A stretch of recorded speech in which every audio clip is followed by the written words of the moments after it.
Swayam Prabha. Digital India. Educated India.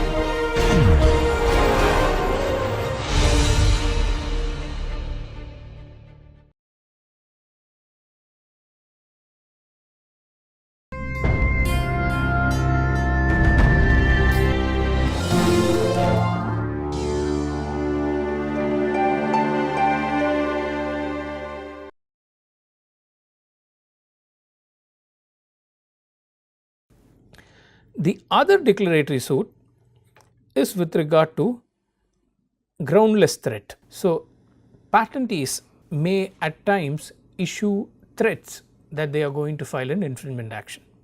Now, the threat could be in a public forum, it could be a press release, it could be a veiled threat, it could be a direct threat in a negotiation, it could have, I mean, if you look at the case laws, there are multiple ways in which a threat can manifest. But the essence of a threat is that the patentee tells the other person or communicates the message that he is about to file a patent suit or he is about to file an infringement suit against the potential infringer.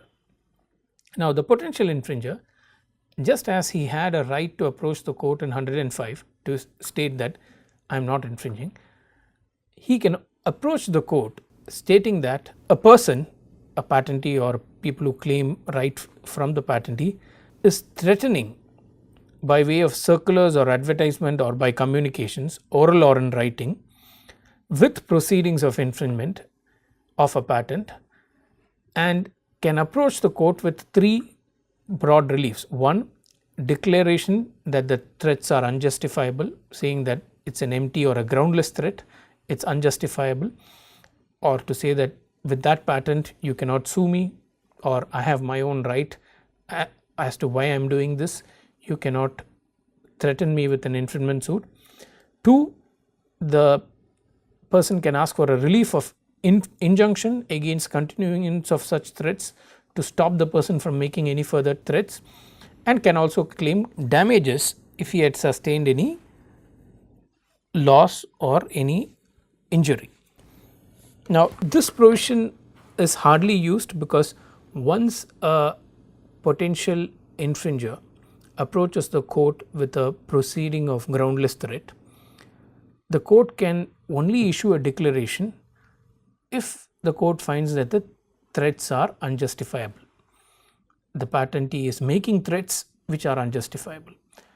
The easiest thing the patentee can do is to file an infringement suit, because once he files the infringement suit, the threat ceases to be a threat. The threat has now manifested into in a form of a proceeding. Earlier, the patentee was issuing threats that he will file an infringement suit, but he was not doing anything. Now, when the patentee files an infringement suit, it ceases to be a threat, or rather the threat is now carried out into an action.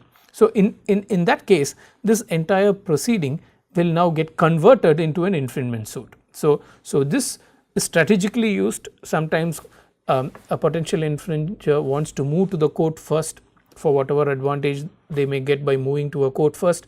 So, this is used strategically, and this would eventually get converted into a infringement suit, because once the patentee alleges infringement, the color of the suit changes and then it becomes an infringement suit, and the potential infringer can then raise grounds of invalidity under section 64. So, this could be a way in which to get some kind of a certainty, the potential infringer can approach the court with a declaratory suit, but soon the patentee will raise issues of infringement and the case would then get converted into an infringement suit. So, it is a strategic tool, it has to be used exercising some caution, and there has to be a logic or a strategy behind doing this. Now, another instance where this proceedings could be used is to determine the jurisdiction. Now, if the patentee is in one jurisdiction and the defendant or the potential infringer is in another jurisdiction, there is a likelihood that the patentee could choose the jurisdiction where he wants to approach first. Now, using 106, the defendant can approach the court first and request, if there is another proceeding filed in another jurisdiction of equal standing, say High Court in one state and the High Court in the other state, it could request the matter to proceed in the court which first looked at the issue.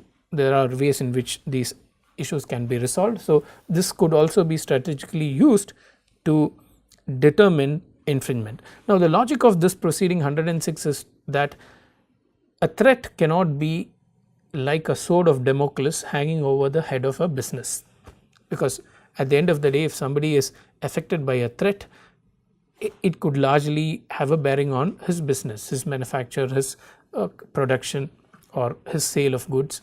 Now, the law states that there has to be certainty. You cannot forever live in an environment of a threat that somebody could file a suit against you and stop your manufacture and seize your goods. Rather, it is better that the sword comes down and it either materializes into an infringement suit or it materializes into a declaration for not allowing such threats to continue. So, the law stands for certainty, and this provision can be used if there is a threat which is not followed by an action to move the person into some kind of an action.